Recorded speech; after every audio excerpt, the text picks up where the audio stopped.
finals. Let's get down to the players. I think they're shuffled up. You see that awesome trophy right there, the middle. These players do know what they're playing for. Both of them, again, familiar with our championship series and on our leaderboard as they get shuffled up and ready to play. Julian, what do you like in this matchup?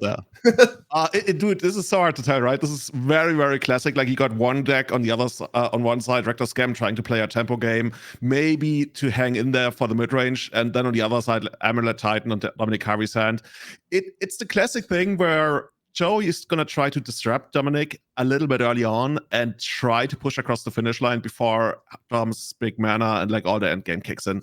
So just matchup-wise, I usually side with the well, I guess we can call it a tempo deck in that sense. But like, if you had somebody sitting across here playing Amulet Titan, who would it be other than Dom Harvey? So yeah, an expert in his craft, certainly among the best of the Amulet players that you even really could be playing against in the finals of an event. No, I definitely agree with that. And you know, like you said, I do like the assessment there that there's going to be this tempo approach as we're very quickly fetching for what looks to be a Blood Crypt on turn 1 and a Ragavan Nimble Pilferer. Yeah, like taking a tempo approach, this Ragavan is going to contribute to that quite a bit. Is going to be important because the Primeval Titan pretty well renowned for going over the top of any kind of mid-range or control style plan you're going to try to execute. And so I think Joey DiGiacomo going to be trying to get this game over as quickly as possible and has to be happy to see no turn 1 Arboreal Grazer. But Saga and the Amulet could represent a quick kill. Yeah, and John not afraid of getting the Amulet destroyed by like Angel's Rampage or something. He's just there, he's sitting here, and he's probably saying, you know what, if you get removed from my Amulet, so be it. Otherwise, I'm gonna explode onto the board on turn 2, maybe 3. And Joey doing what he's supposed to do, right? 1-drop into 2-drop, aggressive Thoughtseize here.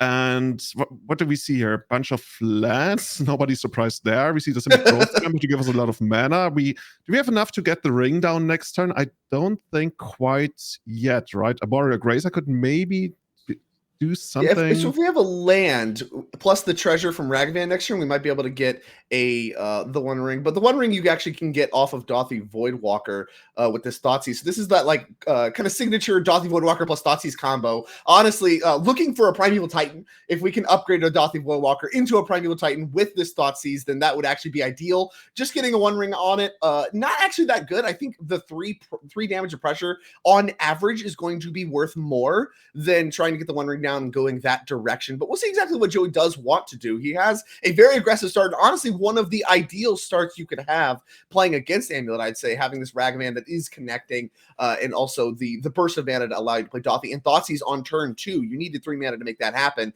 and now Dom, kind of under the gun, having been on the draw already, going to deploy a Arboreal Grazer after playing Simic Growth Chamber and bouncing it, then Azusa afterwards with the land from Arboreal Grazer. 2 more land drops this turn. We're starting out with complete brokenness, right? Flavor Fail on the one side, we got 2 the One Ring on the very first, on the second turn here, removed from Dom's deck. Like, Dom proved the fraud. Like, this is not the One Ring. I got a couple of those, and I mean, even just with the Urza Saga on board here, this is already pretty respectable, right? We're gonna get a lot of constructs out there, which already is making it quite tricky for Joey to try and get them. Maybe the One Ring will have to be deployed at some point. And of course, hoping that Dom doesn't add anything else to the board. Like, Drake, what are we gonna get of the ultimate of the Saga? Is this just gonna be another Amulet, or is there something that gives us a little bit more business that we can find? Yeah, I believe your only options in the main deck of Dom's deck is Expedition Map and Amulet of Vigor. Now, Expedition Map, of course, can find you Tolaria West. So with the blue mana, assuming you get to keep Azusa around, of course, a little squishy against Scam, but if you get to keep Azusa around, you can do some transmuting Tolaria West with your multiple land drops with the Simic Growth Chamber, and that will actually get you a Primeval Titan, which is the card that Dom is looking to draw here. This is a very classic Primeval Titan setup, right? Where you have all the mana, and you're just waiting for the Primeval Titan to come off the top, and Dom can do it the hard way with Expedition Map, but again, if he does something like Expedition Map, go grab like Tolaria West or whatever, and you know, in response to the first Simic Growth Chamber trigger, gets Azusa blown up, that could be potentially problematic for Dom to actually be able to transmute that. So we'll see exactly what direction he decides to go from there, and it looks like it's actually going to be not dead after all on Dothy Voidwalker, doing a little bit of tricky stuff here. Not the Scam you're used to seeing, but will actually allow him to sacrifice it to cast the One Ring, which will bring Dothy Voidwalker back into play with the roll on it, of course. This is some serious legacy power level at this point. Like, we don't really do that. in Legacy. But if I was up against this start in Legacy, I'd be scared. Like tons of damage coming my way. Won't be able to block this. I got like a 1/3 and like a Azusa there, but Dom needs to make something happen. Like this is the tempo game plan we talked about, right? Joe is sitting there on something like, well, I guess at least 4 damage a turn, but also drawing extra cards every single turn. And Dom needs to make something happen quickly. You talked about how we can fetch Expedition Map into Tolaria West, into, let's say, Summoner's Pact, into Primeval Titan. Like, that's a lot of hoops to jump through. And as you mentioned, like, a lot of things could go wrong. So I would guess from Joey's side, we're really only looking for one more piece of interaction to try to push across the finish line. And with Ring out there, we might be able to draw into it. Like, this game is going to be super swingy. I think either Dom is going to completely explode onto the board as soon as he finds what he needs, or Joey is going to take this in like 2 or 3 turns even. Yeah, Dom now giving a little bit of consideration to making another one of the construct tokens. You can see a construct token there featuring Dom's face, able to use his own token. That's always a flavor win. Giving this one a lot of thought on whether or not he wants to go the construct path. Because, of course, Joey does need to kill him by attacking. It's not like there's really any alternate wins in this Rakdos scam deck. And the more you draw with One Ring, obviously the more resources you have to work with. And you start to pick off things like amulets and stuff like that. But all the discard spells at this point in the game, mostly blank. A lot of, you imagine a lot of lands in hand for Dominic Harvey. And basically, as soon as a Primeval Titan is drawn, it will very likely be deployed right away. And there's no counter spells to stop that from happening. So, there is diminishing returns on the piles of cards that Joey can assemble. Really, what he's trying to get, and like you mentioned, is just enough creatures to cross the finish line, trying to get Dom dead. And of course, this Dothy Voidwalker with the Wicked roll on it does represent 4 power that can be, that can attack every turn. But there's a lot of turns before this game ends. He's going to need extra help if he's going to close this game out. Yeah, I'm wondering, Dom actually ended up getting the second amulet here, which of course is going to give him a lot more mana with his bounce lands in hand. Of course, unless he's already got something in hand, right? There's 1 hidden card. I would almost guess that would be a business card if we don't grab Expedition Map here, but it's really hard to tell, especially should he end up passing the turn. Joe is gonna like put that ring on his finger so hard to try to find this card spell there. But just from Dom the looks like he afforded to. We'll see Dom. exactly what that unknown card is going to be. A lot of good draws here. Obviously, One Ring, I think a good draw. Tolaria West itself, if you just naturally drew it, works. Summoner's Pact works. There's so many cards that actually just work, and that's part of the power of the Amulet Titan deck. There is so much redundancy baked into the deck. For as many one-ofs and what have you as it has, there's a lot of redundancy in specifically lands and Primeval Titan. So we'll see what that blank card is, but it looks like you said, based on this amulet grab, he has some alternative plan to get the Primeval Titan play and get the namesake Titan for the Amulet Titan into play alongside his motley crew of constructs, Grazer and Azusa. That almost looks like a naturally drawn Primeval Titan. Oh, yeah, it sure is. And you see Joey kind of sink his head in his hands. Had one of the best starts, I'd say, outside of course, the iconic grief scam that you can have for the scam deck, what it is named for. Really one of the best starts you can have against Amulet in the main deck games. And Dom, off the top, in classic Primeval Titan deck fashion, has top decked the Titan and has Summoner's Pact. And there is Primeval Titan off Castle Garenbrig. And here comes a bunch of lands. Now, one thing I do know is that Primeval Titan plus 2 amulets gets really ugly really fast. I was going to say, I think Joe is probably already ready to pack it in there and just watching Dominic going through the motions. Even if he was to pass the turn, I'm not even sure if Joey could even draw something to get him out of this. And for all I know, the game might even just end here. This is... You talked about Castle Mirrorpool, I think we're using... I think we're using Hanweir Battlements these days. I'm not quite sure, but I think correct. That's Hanweir Battlements was Valka is the way you give Titan haste, and there's a potential for a blowout if Joey does have the 1 copy of Terminate in his hand and goes to respond to the Primeval Titan haste ability from Hanweir Battlements with Terminate. That could be potentially very disruptive to what Dom has going on. Chooses to fetch for Tolaria West plus Mirrorpool, I believe. It could be Echoing Deeps, but I believe that's Mirrorpool. Yeah, it looks like Mirrorpool. Let's get that one on the screen. This one relatively new to my knowledge, although it seems to be partially stocked in the deck now. Allows you to use colorless mana to tap it, sacrifice it, and copy an instant or sorcery, or even more colorless mana. That's 4 and 8 colorless mana. Tap, sacrifice it to create a token that is a copy of target creature you control. So you can actually copy your Primeval Titan, get one for maybe a little bit cheaper from lands alone, a little bit cheaper than the Tolaria West path. It looks like that is the direction we're going. So we have actually sacrificed Mirrorpool using the colorless mana. You can see the mana floating up the top of the screen there for Dom. And we have made a copy of Primeval Titan. And if there was a window to terminate, I think it was almost certainly that one. Yeah, and with basically all of that ruled out, I can't even tell you which kind of interaction Chow would have that he wouldn't have used already. So at this point, we're really only like looking for maybe some, I don't know. I can't even tell you which kind of like mishap could happen to Dominic. Like he's done this hundreds, if not thousands of times. But I mean, it's still worth it just to try to sit there because, you know, every once or 1,000 games, maybe the opponent messes up some sequence and they sit there and have to pass the turn. And then I guess you're still gonna lose, but like put the pressure on the opponent. I'm a big fan of not conceding in these like playoff matches, even if it just mentally wears out the opponent. And for as great as Dominic is, he still has to pay some kind of, I guess, mental toll to like going out of this. But yeah, it just reminds me so much. Like I don't know, Drake, if you've been watching the candidates tournament of chess lately. It reminds me so much of like when Magnus Carlsen sometimes like plays these super long games that are like 90% plus to be draws, and he really just wants to wear out the opponent for the next day. And I've not seen on a that. smaller scale, I kind of really want to do that in Magic playoff matches as well. The Reed Duke strategy, just we're playing it out. Kill me. Yeah, show me what you got. Can you really do it?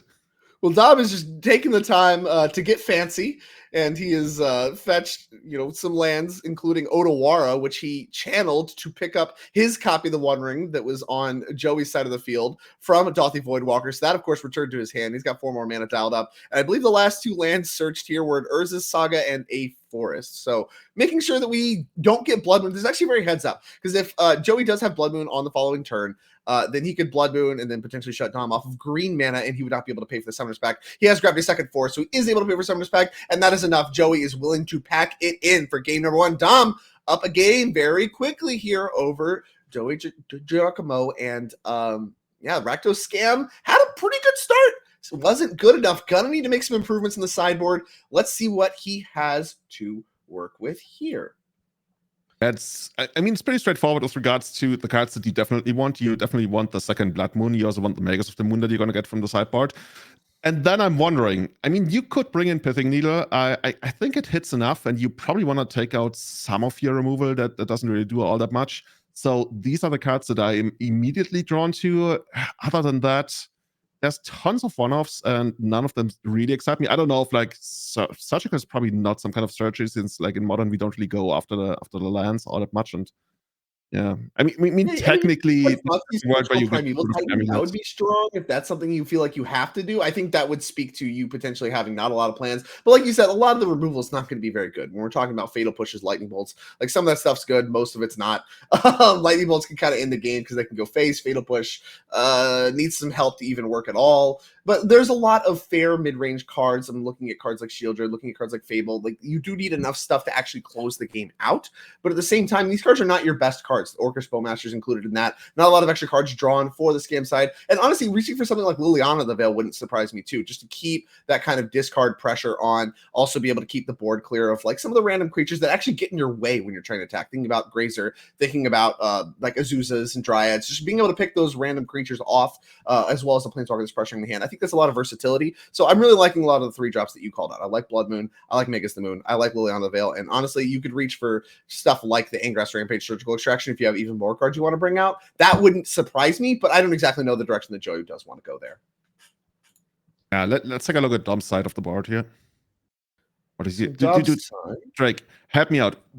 Why exactly are we playing Generous Ent? I was looking at this earlier today and was like, okay, I did not expect that. Maybe that's a big staple in Amulet and I just missed it, but like 2 copies of Generous Ent in the sideboard, that's quite something. Yeah, I think this is like a dual parts like Blood Moon Hedge, because here's a colorless way to grab a forest from your deck that doesn't require using a fetch land under a Blood Moon or anything like that. and also just like an extra threat. So actually, it might be very much for this matchup because even though it's just like a random bozo, you know that the scam side of the table, they're trying to blood moon you basically as quickly as they possibly can. Having an extra threat, which is going to be good against discard, just a big extra threat that blocks, as well as something that can grab forests underneath the blood moons, does seem like worthwhile to me to include in your deck in the sideboard games. You don't need to get the scam deck dead very quickly. You do win the long game, go over the top of them. So I think Generous Ent is something he's interested in. Outside of that, keeping with the theme of like extra threats, Roxanne's something you could reach for just to max out on extra threats. We saw that be very good against Nikachu yesterday, playing in the Merfolk deck, just picking off a bunch of little creatures with the powerful meteorites it does create. And beyond that, I mean, the Gemstone Caverns is one I always call out when you're on the draw. I'm pretty sure you want to bring that in every single time. That's just why it's in your sideboard. So I imagine that will come in here in the sideboard game. And then if there's a game 3, which, very much Joey is hoping for that, Dom maybe less so, that card will probably come out at that time. But I do think the Generous Ents are one of the bigger upgrades. You could reach your Thragtusk if you're really worried about getting aggroed down, but I think that's a little too aggressive. I don't think we're necessarily looking to reach for Thragtusk in this matchup. But the Generous Ents, I think, are actually a sizable upgrade for this matchup. Yeah, I was wondering that because you don't want to get too drawn into the mid game. Because like you can try to do that, but at that point, like Scam shines in the mid game as well. And if you want to like hatch against being blood moons, you already mentioned the Generous Ents, right? Which is one way to get out of there and also produce mana that we need Boseiju for Boseiju who endures to get rid of the blood moon. The Magus of the Moon a little trickier to deal with, I would guess, but also harder to find for Joy. I think he's only playing a single copy. But we probably just don't bring in removal against it, right? Is there anything we got? I guess you could bring in Colossal Skyturtle or something.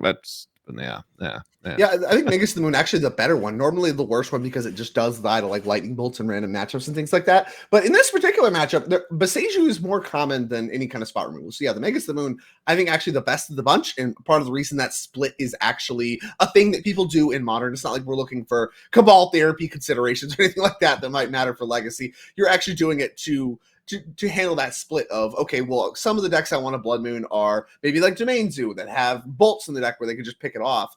But some of the other decks that I want to Blood Moon are Amulet Titan, where they just have a bunch of Boseiju. So really trying to get your cards to line up with their cards becomes part of the equation, and you end up with a split in your sideboard.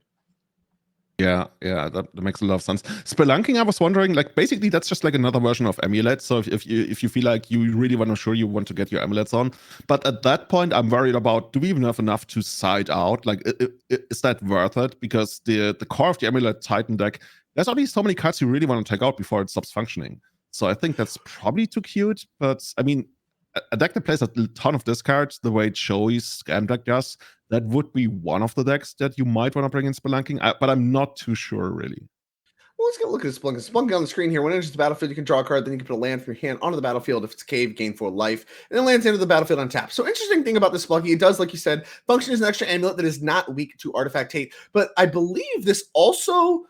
I'm not necessarily confident in how this works with the amulets, but I think because they just enter untapped, you don't get the amulet triggers anymore. So there's diminishing returns on Spelunkings and Spelunking plus amulet. I think you mostly want those when you're just trying to kill your opponent as fast as you possibly can, and you want to max out on amulet effects because you definitely want one. You need one. And this matchup, I actually think you more or less kind of want to shave on these kinds of effects because a lot of times Primeval Titan is just so powerful on its own. It's going to overpower these scam decks. You don't need to worry about necessarily comboing out. You just need to worry about getting your first Primeval Titan into play at all. And that is the tricky part and part of the reason the scam deck's so powerful. Now, turn 1 Ragavan from Joey, a powerful start as it always is, an iconic start in Modern, I'd say at this point in time. And part of the reason Arboreal Grazer is as impactful as it is for this amulet deck is right now, it's just checking that Ragavan. And as you said, we probably boarded out a lot of removal. So the Grazer actually improves a little bit organically in the sideboard games. It is less likely that Joey A has removal and B wants to use it on this Grazer.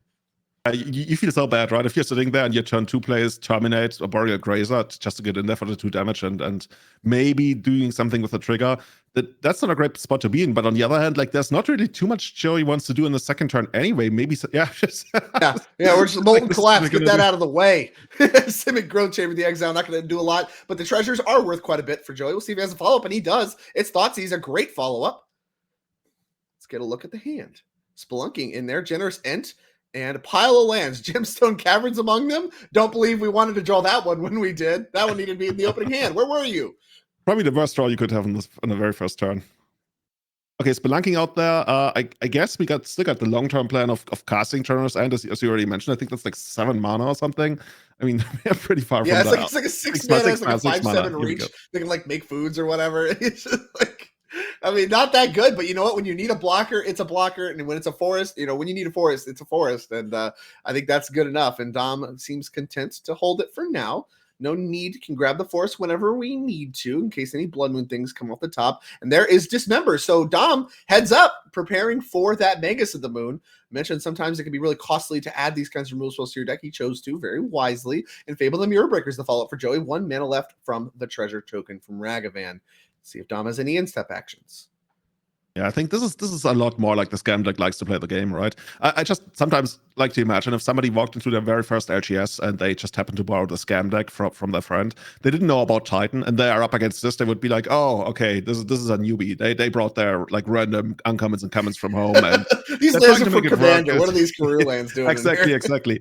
And then they sit down and they play the game that like basically Dom played in the very first game, and they'd be like, "Oh, this is what the deck is supposed to do." Because right now, if I'm Joy, I'm feeling like I'm in a pretty decent position. Like this is, I mean, technically it can go even better if you have some kind of grief action or some kind of scamming action on the very first turn. But Dom not looking too happy, and from what we've seen in his hand, also he needs help from the top right now. That there's nothing, no kind of play that really like, makes you feel like this is how I get back into the game. I guess. I mean, the One Ring's probably the big one, right? Where it's like that card does everything you want to do, assuming you can just straight up cast it. And that might have been part of the consideration to doing the forest cycling on the Generous Ent on instep is your best draw. Is probably the One Ring here. It's just blanks an entire turn from Joey, more or less, and gets you going really underneath all of these discard spells and things like that. Did not choose to do so and is going to just deploy the Gruul Turf instead. So developing mana a little bit, content to hold the Generous Ent, and a bunch of treasures coming for Joey. Joey's going to have no mana issues this turn at all. And you have to imagine with the Fable the Mirror Breaker second chapter, the card issues are going to be pretty solved too. Yeah. So from Joe's side, I think we passed the turn here. And he's trying to figure out what he wants to do. First of all, he's going to get in there, going to grab another card from the top here. That looks to be Boseiju. Okay, I guess one fewer way to get rid of Blood Moon should we ever draw it. Cracking the fetch land here to... What are we casting here for 4 mana? Or even more, right? We got all these treasures. Like, we can go really hard on mana here, but maybe some kind of... I don't know. You already talked about, right? That Shieldred, probably not the kind of card you want here, so might have come out. I'm trying to, like, imagine the biggest big mana play that we can make here that actually adds to the board. Yeah, if you're talking about closing the game, Cruxa plus Escape Cruxa would be extremely potent. You need an extra couple cards in order to actually make that happen from here. And I don't believe we actually discarded anything from the second chapter. Maybe one land, but I think that fetch land was organically put in there. So I don't think we actually discarded anything in the second chapter, which means his hand's great, which can't be something Dom's excited about. Blood Moon going to be a big part of the equation. And Dom, you can see, dang, I just put this Gruul Turf into play, and I could have just done that under the Blood Moon very easily. Now, of course, we remember that Generous Ent is around, but we did just exile a Boseiju off of Ragavan, organically drew the forest, and One Ring's the follow-up? What a turn for Dom. And you can see Joey, even though he just slammed Blood Moon, seems to have everything ahead for him, is a little upset with the way that played out. Not excited to see the One Ring at all. Is still able to make a treasure off the Goblin Shaman, but of course, Ragavan not going to be able to connect or do anything. So that's why we're attacking here, just to make an extra treasure. 8 mana available for Joey.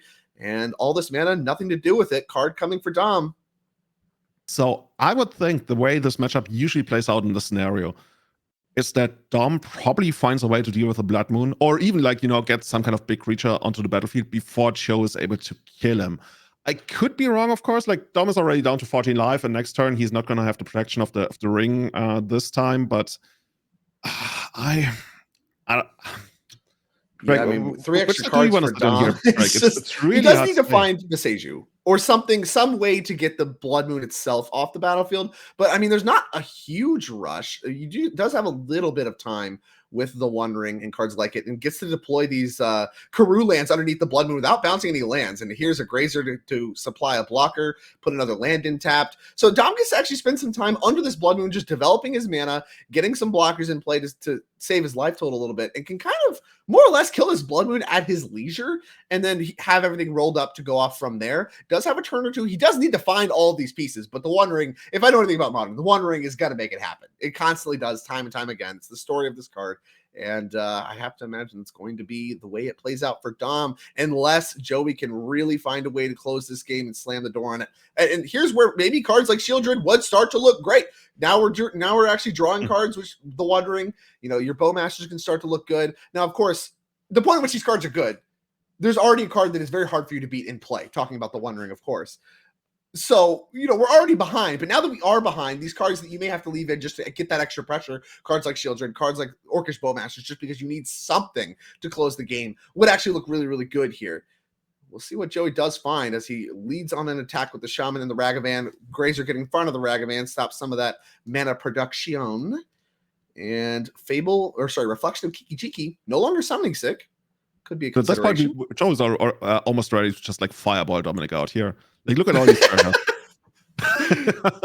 This is gonna be quite easy if he finds a way to just get rid of the Arboreal Grazer. Dude, I keep forgetting that the ring is just so powerful in our deck that can basically top deck itself into a win almost immediately. We still need some kind of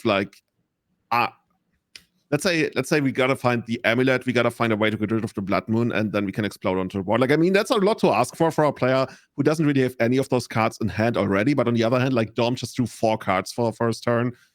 So yeah, 4 extra cards, 4 new cards to look at this turn. The One Ring drawn a total of 6 cards at this point in time. It's basically a brand new hand and is really showcasing why the One Ring is as impactful as it is. And now here's another one. How about that? How about we get a little bit more extra cards going? Go ahead and get some of that pressure. Get another copy of the that protection effect that the One Ring is very well known for. So get a little bit of a fog effect, if you will, which does matter. Again, Joey really looking to close this game with combat damage, and Dom looking to draw a card right now. Not happy with the 6 cards drawn from the previous ring. Need more cards, as Valak at the Molten Pinnacle does enter the fray. Untapped thanks to Blood Moon. And discard step we go. And there's potentially some in-step effects. Gonna make a copy of the Goblin Shaman token. Gonna give us even more mana on the next turn. Not really able to get in for extra damage, but Joe has the mana situation settled for the rest of basically the month. He's got enough mana to pay off anything. But from Dominic's side, at this point, once you've drawn so many cards, you already mentioned, right? We don't even need to draw into the removal for the Blood Moon right away. We can just chain together a couple of rings, as Dom has done here, and even if you get down additional blockers, you're gonna stop the bleeding ever so slightly on every single turn. That Joey might not even be able to keep up with the creatures that Dominic will summon to the board. He's basically limited to 1 creature a turn, unless he finds another green source or something. But Fable here is huge. I think position. If we get the second Fable off, then we can do the in-step copy the reflection with the reflection trick. And with all the mana that Joey's assembled here, that should be more than enough for lethal. So now there is a firm clock, even around a Primeval Titan, I'd say, on the board. As soon as that second reflection flips, you have 1 turn and you're dead. So that is 3 or 4 turns, which is better than what we were looking at before. These mopey beats really aren't getting anywhere too quickly, as Dom is drawing more cards, taking more damage off the One Ring. Now, I do think that Dom is kind of relying on the One Ring to get there before that becomes a factor. This Fable may be a turn or two too late to the party, assuming that the draws aren't atrocious off the One Ring. I don't know. I'm not a hypergeometric calculator. I don't know exactly how bad they have to be, but they have to be, very, very, very bad. Yeah, you already mentioned, right, that we can basically do the hyper fireball, where basically you turn 1 point of mana into 2 points of damage by getting the Kiki-Jiki guys together and summoning a giant army. But on the other hand, until that happens, Tom is going to have this turn, and he's going to have 2 more turns. And if he can't make it until then, I'm not sure. I think unless Joey top decks some insane cards, and I can't even tell you what he really needs right now here, I think Dom is gonna take this, and well, there's some mana tapping. That 2 mana, the thing I'm thinking is, of course, Boseiju. It's Dryad. Now, Dryad works with timestamps, correct? So we are actually going to be on top of the Blood Moon, able to tap our lands for mana of any color. Would think so. I think that's correct. I believe this cares about timestamps. Here's another copy of the One Ring. You see Joey just all he can do is sink his heads in his hand as these One Ring chain just keeps coming. And now the pressure from the One Ring itself off of Dom. Another turn of fog available. Dryad developed, so most of the color fixing problems are fixed, but that's not the entire equation. As we are looking at a Primeval Titan in Dom's hand, I think all we're missing at this point is the Boseiju who endures. There's going to be, I think, 2 more copies in the deck. Dom is playing 3 copies altogether. Yeah, and one has been exiled early on with the Raga one. So it's really only a matter of time until he finds that one. I guess he could also find, let's say, Tolaria West to basically transmute into it. Right. And from there, like even Expedition Map does it. So that, as you already mentioned, right, if we had some kind of hypergeometric calculator, we could probably properly estimate how close Dominic is to winning here. And I think he's like something like 80 plus to take this game. Also, most importantly, because Joey doesn't really have all that much like that he can really draw here, right? He already got his best card down, and it's oh my god, I think it's your Bone Crusher Giant? That gets through the One Ring protection, doesn't it? Yeah, it does. It does. Oh no! And you see Joey immediately starts lining up some blocks here. So we're going to get Molten Collapse the Dryad, get that out the way. Bone Crusher Giant, Stomp myself, attack with everybody, and that's enough. That's 8 damage through the One Ring. Oh my goodness. Damage can be prevented, of course, on the Stomp mode of Bone Crusher Giant. It means that you actually are able to do damage underneath the protection granted by the One Ring, and that's going to win Joey game number 2. You mentioned about 80%. Yeah, there's a look at Bone Crusher Giant. That's Stomp mode right there. Damage can't be prevented this turn, and protection prevents damage, which means that you get to get through underneath the protection granted, the protection from everything from the One Ring. Joey is going to win game number 2 and bring us to game number 3 with Dom on the play. Let's have a look at the sideboards. We got to see a little bit of the sideboard action, as I do see both players revisiting sideboards actually, and so we will naturally as well. Dominic Harvey, of course, the big switch here I'd say is the Gemstone Caverns leaving the deck. We did see a copy, I believe, of Spelunking in the deck. We definitely saw the Generous Ents. Now, having seen the Blood Moon plan and kind of the direction and the stomps and stuff like that, any changes you'd find yourself wanting to make? Is Roxanne better or worse or anything like that? I think not too many. Like you really talked about how we want to take out the Gemstone Caverns being on the play. Other than that, I quickly want to go back to the Bone Crusher Giant, by the way. We didn't talk about that one as we discussed Joey's sideboard, but that's the one of the sideboard. That's the one, like we talked about, I don't know if there's anything Joey can draw. Yeah, there's literally one card Joey could draw, and he got that. Actual one. Bone Crusher Giant. Yeah. And that took the game. So I don't think he's changing up too much here, really. Dom probably bringing out the Gemstone once again, and then if he's gonna be on the play in the third game as he does, I think do you want to load up more amulet effects? You want the Spelunkings and stuff like that? Just try to get Joey dead, knowing that your One Ring protections are less safe. Yeah. I mean, also from Joey's side, like if Joey is able to get Ragavan down, then he can go for the turn 2 Blood Moon. But other than that, he has to wait until the third turn. So being on the play, I think you feel pretty good if you can get somewhere where you like develop your board with either Spelunking or ideally an Amulet on one of the first 2 turns, or even on the first turn, then just like go crazy, knowing that there's probably not going to be a Blood Moon. While on Joey's side, there are a lot of hands, even post-board, that he probably wants to mulligan. Like, he needs to have some kind of game plan early on. Like, if his game plan, as you sometimes do with these decks, is to just, like, grind it out, mid-range it out, that's not happening. And that's definitely not happening on the draw. So I wouldn't be surprised. Is that a mulligan already on both sides, or are they still shuffling up? I'm not too sure, but I wouldn't be surprised. I would imagine they're probably still shuffling up. I think they did review deck lists and stuff like that. But yeah, like you said, I do think the Moon's effects were strong. The Bone Crusher Giant one we didn't really call out as getting through the One Ring protection. Also, it's just a little bit extra damage to get through. Looked incredible. A bunch of one-offs. Only 2 repeats in Legion's End and Call God's Command in Joey's sideboard here. Everything else a one of. And so, of course, that Bone Crusher Giant that won him there, game number 2, a one of. And we did see some of the Blood Moon actions show up. Of course, there's some of that going in the main deck as well. And yeah, I have to imagine not a lot of changes here. Maybe you want to get a little bit more aggressive, but we didn't see a lot of Bowmasters or Shieldred stuff going on. So maybe some of the aggression is actually throttled back in game number 2 where Joey's on the play. And I don't think if that's your plan for game number 2, I don't think you want to do that for game number 3 as the players do shake hands and prepare for game number 3 of the finals. It all comes down to this: a token, an invite to the NRG Championship, $2,400, 30 NRG points. I mean, so much it comes down to one game of Magic for these players. And Dominic Harvey, who is, I'd say close to winning game 2, won game 1 convincingly, has to be stoked to be on the play here for game 3. No Grazer, though, means that there is a potential to get Ragavan. And Joey, we have not seen the turn 1 iconic grief scam stuff from him quite yet. Would be a opportune time to assemble that here for game number 3 of this finals, brought to you by the NRG series. We'll see what he does have. And it's grief! No land yet, though, so it's just grief pitching Ingress Rampage. And what are we looking at? Lands, Grazer, Dryad, and the One Ring. Tough choices, tough choices.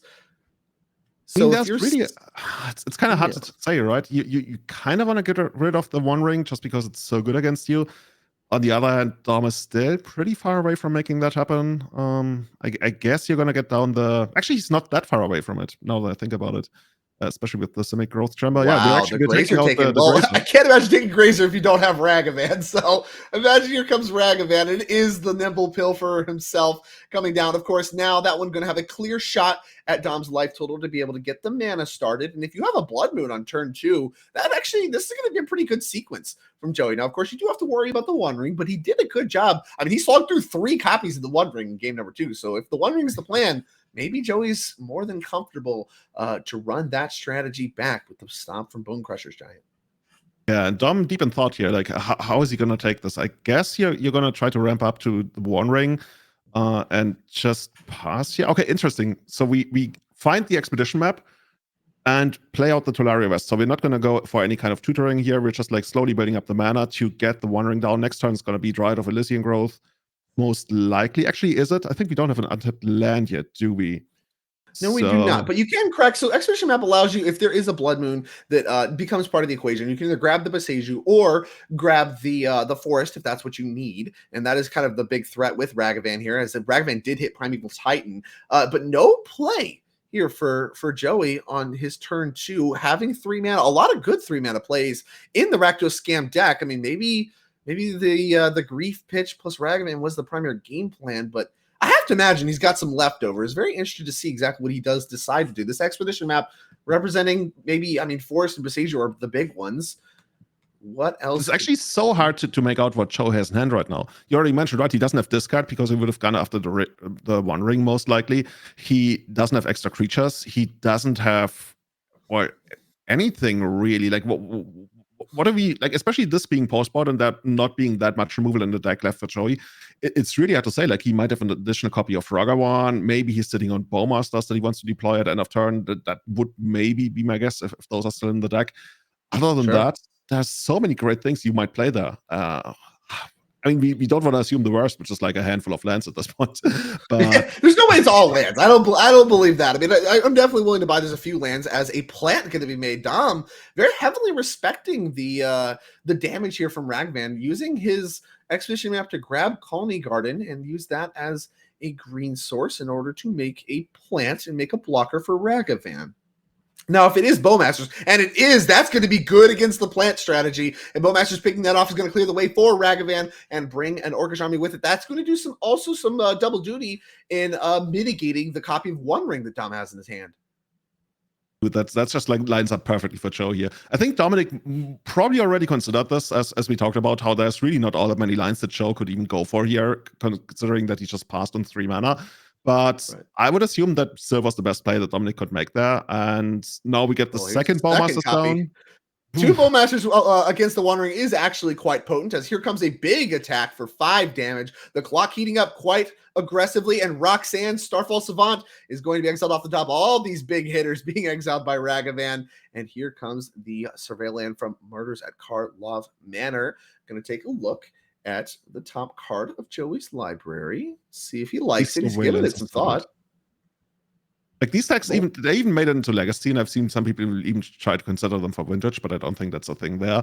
But Surveillance did so good. I completely underestimated them. I thought they would be good in even Eternal formats, but they turned out way better than I expected them to be. And I think even Modern, like, they are very much a mainstay, right? Oh yeah, we've seen a ton of every single different kind of the Surveillant throughout the day. As someone that played a lot during like the Theros standard alongside Temples, and then saw like Temples actually saw play in Modern for a time in decks like Glorious Vengeance, decks like Ad Nauseam, stuff like that for many years. What not super surprised to see, them becoming fetchable and getting better, getting an upgrade on the Scry side of things, actually being a major upgrade for formats like Modern, as one of the maybe few players that still plays from the Theros era. I think that the veil was pulled away on those lands a little bit ahead of time for me personally. But either way, they're sweet. They're awesome additions. And honestly, we've kind of transitioned. And this is something where I was talking with David McDarty a little bit yesterday. We ended up in this Modern format where there's more tap lands and tap land development than untapped lands across the first few turns most of the time, and just a large reliance on these free pitch cards from the Modern Horizon sets to really stop anything bad that can happen while you develop your mana with tap lands. Interesting that Magic has actually developed that way in many formats, right? You use that kind of tempo that you get from the free spells in the first turns, and in return, the value that you harvest is gonna be in your tap lands, like being better than potential untapped lands you could play early on. But Yeah, they certainly have been. Even here into the mid game, Joey choosing to develop that land over others. Now, not saying he may not have other options or what have you, but certainly looks like his mana situation is just fine, thanks to Ragavan and stuff like that. Can take his land in tapped in order to get a little bit extra value. And now Dom is deep in the tank here on how to develop. So if he plays Dryad, he will get an extra land drop. Has not played a land yet this turn.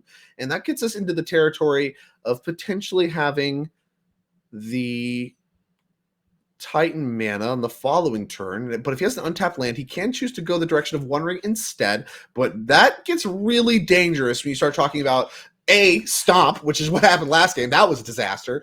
Or just as soon as you start drawing cards, this Orcish army grows instantly, just massive, and that's going to be a huge problem the first turn where you don't have that protection to take care of you, assuming that something like Stomp isn't even involved. So a little bit of risk to getting the One Ring deployed.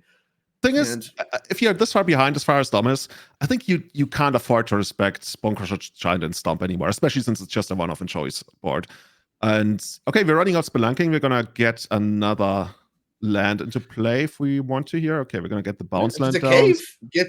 Gets 4 life for his trouble. It's not a cave. It's gonna be Simic Growth Chamber, which is gonna pick up Khalni Garden. Now that will actually give another blocker, even though multiple Bowmasters could, gun that down more or less pretty easily. Just having that extra blocker, it's damage not coming at you. And he's considering deploying this Khalni Garden. If he does, remember the Spelunking is actually his first land even put into play this turn at all. So he does still have a natural land drop, and then he could develop from there, Dryad of Elysian Groves, get an extra land drop. Let's see if he wants to go that direction. He could also play the Gruul Turf as his land for turn and still deploy the One Ring and have this Spelunking ready to go. Joe's like, what is this card? Why are you not playing Amulet? What is this garbage? Yeah, no, it's a relatively new-ish inclusion from Lost Caverns of Ixalan, uncommon enchantment. A little bit, like I said, of a non-bow as far as alongside the copies of Amulet. But if you just need a single copy of Amulet at all, it does serve the trick, and I believe that is part of the equation for Dom here. And get a good look at that enchantment. Does draw a card, as every card in Magic seems to these days. Then allows you to put a land into play from your hand if it's cave, gain 4 life. But it just says land you control into the battlefield tapped. So you don't get the Amulet trick where it's if it would enter tapped, then untap it or whatever that allows you to do all these crazy shenanigans the Amulet Titan deck has been known for many years. It just says, look, they say they're untapped. We're not playing with all these triggers and manipulating the triggers in the stack. They're just untapped. They're untapped. And that means that the amulets would no longer trigger because these lands just enter untapped. But it does still work very nicely alongside these Karoo lands, as Tom is really giving a lot of thought to this Khalni Garden, if that's the way he wants to go. Again, the face-up decision from us, Khalni Garden versus Gruul Turf. If you go Gruul Turf, you can play the One Ring. If you play Khalni Garden, you can Dryad plus develop other stuff. But it's not clear what he's missing, his unknown cards in hand are. And he is going to go the Dryad path. Now, what's the extra I think at this land? point that sounds more reasonable because he has to assume that Joey doesn't really have any relevant card left. Otherwise, he's probably not going to win the game anyway. And the One Ring, not that great in the long run against the 2 copies of Bowmaster. It's going to be really rough there. And Dominic, you're still in a pretty good spot, right? If you top deck something, and it's not only going to be the Primeval Titan, it's also going to be ways to find the Titan. and just explode onto the board. I'm wondering, do we have extra caves? I think we got the, what's it called, Mirrorpool or something that allows It's you the to gain 4 Echoing life of Deeps, the one that Spelunking. copies the Echoing land in Deeps, the that's the graveyard. one. I think that's the only Yeah. cave that we're working with. But there is a cave option. We got one. As we go back to Joey, who's going to untap with a massive board. Again, Dom, really excited, I imagine, with this plant to have a blocker for this 4/4 Orcish army. Also a great blocker in the form of Dryad of the Elysian Grove for Ragavan. Joey quickly doing some math. Have to imagine he's got some removal dialed up. He has not been playing a ton of proactive spells that aren't just Orcish Bowmasters, but they have looked very good so far. And of course, the card drawn off of Spelunking did trigger both the Bowmasters, grow the Orcish army. And, as far as I mentioned during sideboarding, I don't think Amulet draws that many cards. And this is probably the ceiling of how good Orcish Bowmasters can look at this matchup. And given that Joey has drawn 2 of them, he has to be pretty stoked about that.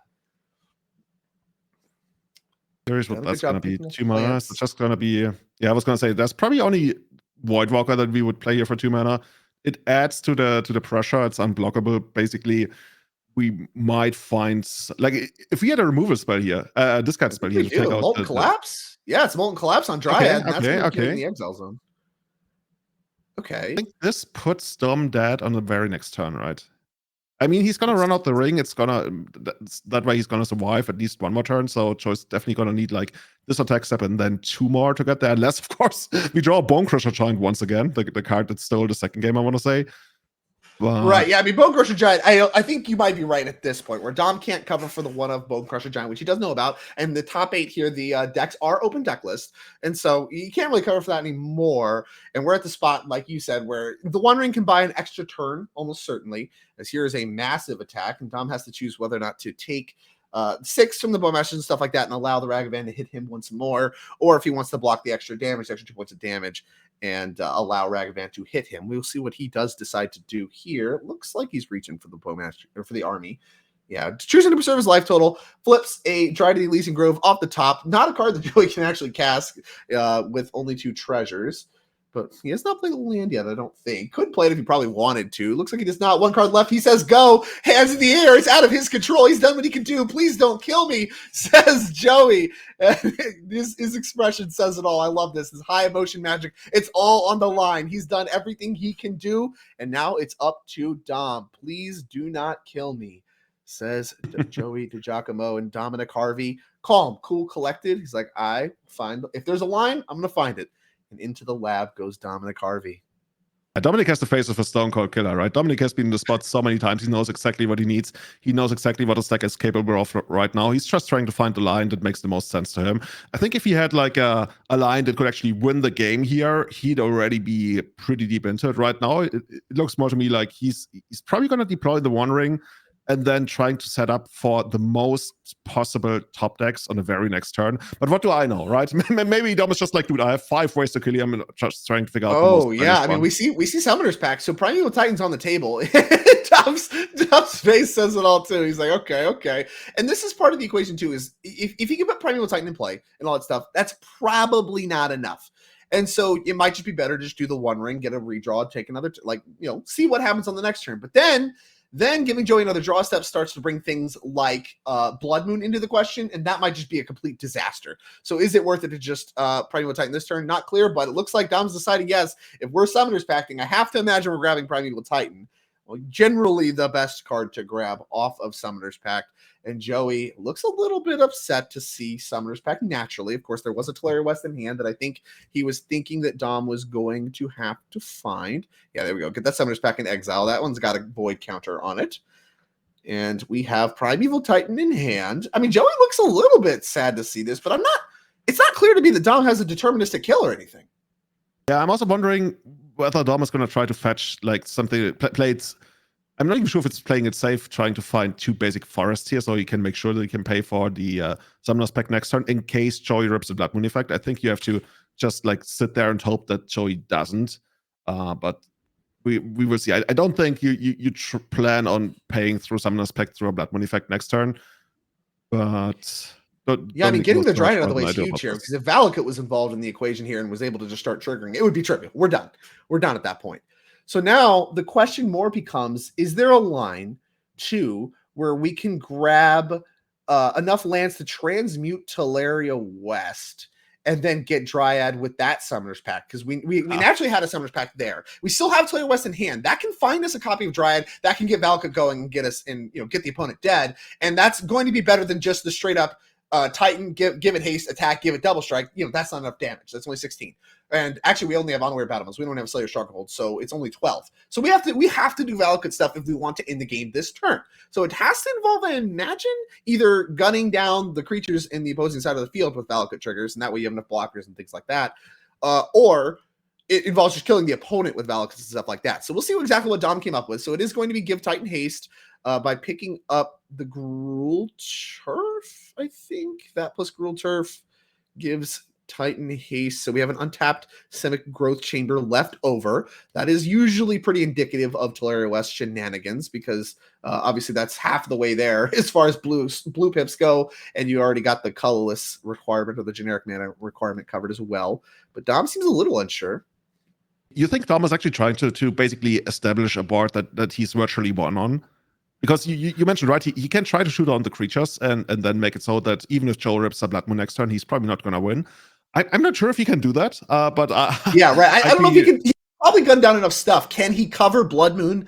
I'm less sure. But now, maybe you could do something like do this into the One Ring for protection, and then you don't need to leave any blockers back, and you say, all right, I grabbed Forests. Like, you grabbed Forest here, right?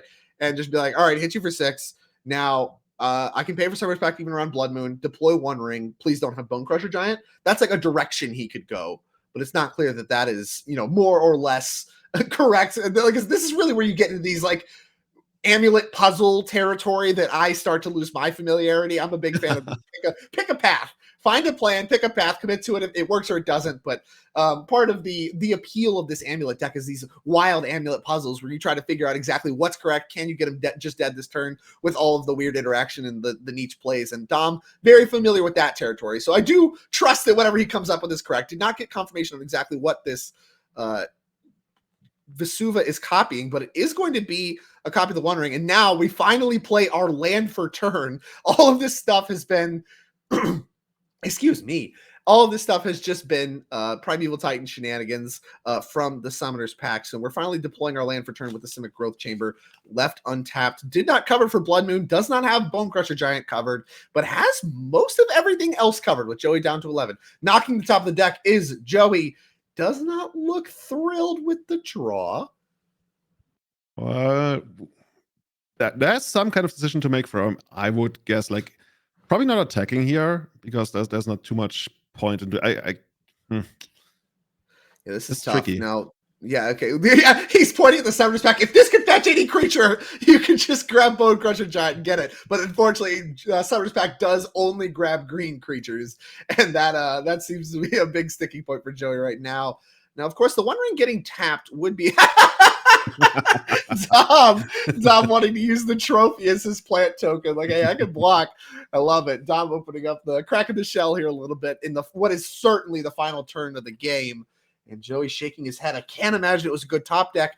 But, I mean, the One Ring can't be tapped. We have enough blockers. He knows about Tolaria West, though, so he's just very dead next turn. Tolaria West to Dryad, if he has no removal, is a disaster. So we have to come up with something. A few Dryads are gone. Plenty left in the deck. What are your cards in hand? Says Dominic Harvey, who's already reaching for the trophy. He's hungry for it. Give it to me, says Dominic Harvey. I'm curious. I think somebody in chat said Joe drew a Fable with the Mirror Breaker, which of course doesn't do anything here. So that's kind of like a dead not card. Going to be good enough. 2 cards in hand, though. I don't know what the other card is. I mean, there's a little bit. I mean, he doesn't seem thrilled. Okay, we're just revealing him. It's Ingress Rampage, and he can't target his opponent, which doesn't do anything. Dom catches that very quickly. It's a Fable, which also doesn't do anything, and he knows that he's deterministically dead. So Dom, looking confident, I think this might be it. A close game. Draw steps to get Joey out, include Bone Crusher Giant, Blood Moon. Couldn't find him, and head in hands, I think Joey doesn't have it. Joey did everything he could do, right? He also made great use of a card that's not that great in the matchup to begin with, and the Bowmasters. Had a decent start, but just couldn't push across the finish line. Like 2 turns ago, Dom, like, it didn't really look good for him, but this is the beauty of I guess some guys would call it beauty, some people would call it, like, I don't know, the evilness of the deck, which is randomly top decking the Titan and just going to town like no tomorrow. Yeah, just top decking that Summers pack was such a big deal. And that's been, I mean, that's the story of this matchup a lot of the time when you talk about these fair decks is like that you can get them low on resources with the discard spells, the griefs, the Thoughtseize, the things like that. And it's a handshake. Dominic Harvey is your 10K Modern Showdown champion, reaches for the trophy right away, and he is stoked getting it done with his take on Amulet Titan. Week 1 of Outlaws of Thunder Junction did choose to play a copy of Roxanne Starfall Savant. Going to get to ask him a few questions in just a moment about that, but an impressive display of prowess with the Amulet matchup. I mean, we mentioned in that final turn, there was some trickiness about what you could beat, what you can't beat, you know, as far as draw steps from Joey and stuff like that. Dominic navigated the game perfectly and was rewarded with a victory. Yeah, I don't know what's going on with that deck, dude. This is... You know, this is the Where kind the force of wills. I think I'm not the only one, but I think a lot of people for the last 5 years plus have told themselves, you know what? Maybe now is the time to get into Amulet. Maybe now I'm gonna do it. Maybe now I'm gonna learn it. Gonna make all these mistakes that I'm gonna make for weeks and months on end, and then I'm slowly gonna get into it. And nobody ever does it. And then you get somebody like Dom running around, like killing people left and right with the deck, and you're like, oh, this guy is so far ahead of me at this point. Like, is there even any point in trying to should I even try? He's so much better at me than the head-to-head. I'm just doomed. Whatever. You know, you can always get lucky. And, you know, Dominic, like I said, somebody that we've seen play Amulet for years at this point. We're talking 5+ years. This is someone that has been known as part of that entire Canadian squad of Amulet masters and able to get it done here. Now we have him in the booth with his trophy. Dom, congratulations. Hello. Thank you. Well, I always love covering these events, and I wasn't doing it this weekend, so I thought the only way I could get on camera is to win the event. So that's what I did. Very, very reasonable. If you can't find yourself in the booth, get on camera and we'll have a little chat anyway. And of course, I love working with you in the booth and I love seeing you win out there. Talk to me about your preparation for this event. So Violent Outburst is banned. First weekend of Outlaws of Thunder Junction, a lot of new sweet cards to play with, and you found one to play with yourself. Talk to me about that process. Yeah, so I didn't prepare at all for this event because the Pro Tour is next weekend, and that's standard and limited. So really being here at all is highly irresponsible. But I wanted a little bit of a diversion before it's full nose to the grindstone time. And so I played the deck, which I obviously know the best, and which I think is the best deck still. I was telling people coming in that I wasn't sure how great its positioning was. I didn't have time to test that for myself, see how some of these new matchups like Domain Zoo, Esper Gorios, stuff like that. So I wasn't sure how great it was, but as we've seen this weekend, the deck is just so fundamentally powerful that if the deck is carrying you, then yeah, you're going to have a good weekend. I'm wondering, if I was to get into the deck, or anybody looking to get into the deck, like where do we even start? Well, is there some kind of primer out there that you got? Yeah, so if you find and follow me on Twitter at Dominic Harvey, then my pinned tweet is the, I think it's 100-something page now, Amulet guide that I've been working on over the past year and change, and that's free, that's public for everyone to read. So I would highly encourage people to do that. Do, of course, offer coaching as well for people who want a more direct introduction to things. But yeah, I would highly recommend it. I don't know if the deck will either be completely broken again or not exist after MH3 in like 2 months. So this might be its last hurrah, but if it is, then it's a pretty good one. So if you're saying, you said 100+ pages? Well, it's not getting smaller, is the thing. They keep printing new cards, and so it only gets longer over time. Oh, dude, I'm going to wait for the audiobook version of this. We're going to get some, I don't know, Patrick Stewart to read it or something. Well, I have a pretty good, I have a voice for radio is what I was always told. So I could do like an audiobook, I could read it to people. And again, I can offer that for a fee too, if that's what people are interested in. Put that one behind the Patreon wall. You can read it for free if you want it read to you. That one's going to cost you. Well, Dom, no preparation, came in, decided to play Roxanne, looked incredible on camera versus the Merfolk Master himself, and then now find yourself, with a victory with your beautiful foil Amulet Titan deck, of which you've written over 100 pages about, and now you've also qualified yourself for the next RC and the NRG champs. Yeah, I was already qualified for the Canadian RC, and now I'm qualified for the American one too, which I imagine I'll be going to instead, but that's a decision I didn't anticipate having to make, so I'll have to actually think about that. I do need to buy a foil Roxanne if anyone has one of those. Possibly possibly NRG, possibly 401 Games. Use my discount code 401 Dominic Harvey for 10% off your first singles order. But yeah, Roxanne it's like the one new card from the set that I wanted to try, and it just massively overperformed. It's Maze of the Moon has always been this deck's right whale, and there's just been no tutable way that's good to deal with that. So you have completely embarrassing cards like Thornscape Battle Mage, and there's some dinosaur whose name I'm not going to try to pronounce. But this card, it kills Magus and leaves the mana source around, even if they have another Magus, so you can just pay for your Pact, and it then just kills everything and kills them. It's great. And kills them, it just does it all. Just rename the deck into Amulet Roxanne or whatever. It's kind of like Valakut and Boseiju in one card. Yeah, it's one of these cards these days which just does so much of everything that even if it's less than the sum of its parts, then it's still worth an audition. And this is much more than the sum of its parts. I would recommend main decking it now. I think it's just a phenomenal card. Now that you talk about it, it almost looks like a card that you designed for this deck. Like, whom did you bribe inside Wizards to get this card out there? I do love like feral jellicles that just throw meteorites at me, and this is exactly what I wanted. This is just entirely off the rails. Dominic, congratulations, man. An impressive run with the deck that you are known for. As you said, follow you on Twitter at Dominic Harvey. He's someone that we've been in the booth with, very well associated with us and with 401 Games. Thank you very much for the interview. Congratulations, and we are excited to have you as part of the NRG Champs. Congratulations, qualified. One shot, all you needed. Exactly. The thing is, I was doing the math last night, and I realized if I lose the finals, I have a lot of leaderboard points. I have to go to more events, these events are great, but I'd be back in the loop, as they say. But now I'm one and done. I can just play whatever I want to, or don't want to, as the case may be. But I do want so easy.